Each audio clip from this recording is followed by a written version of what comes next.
beautiful girls in the world, but no one can ever replace my Aklanon girl. Close pa yung ibang mga store dito sa loob ng Divisoria Mall, guys.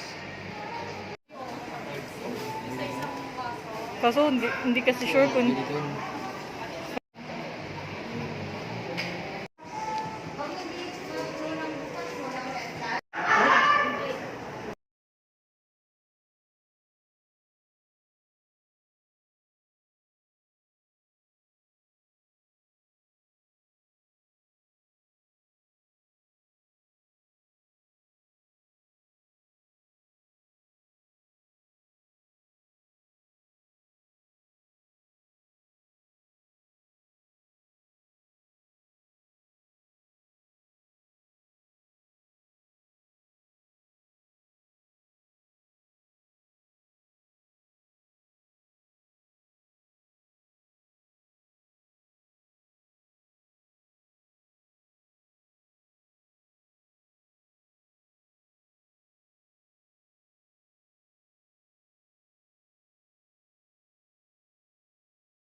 electric fan siya.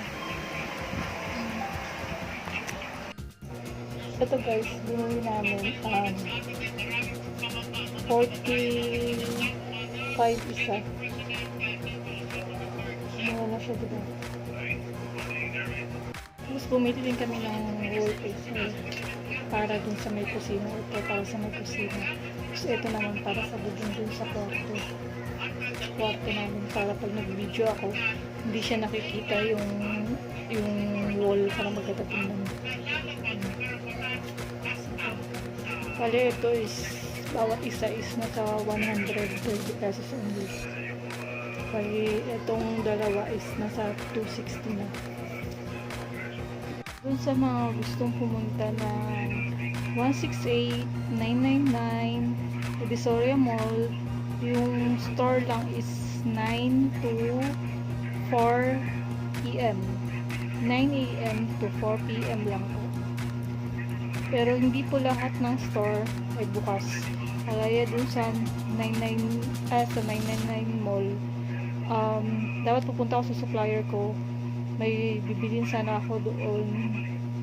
Kaso, wala, sarado pa.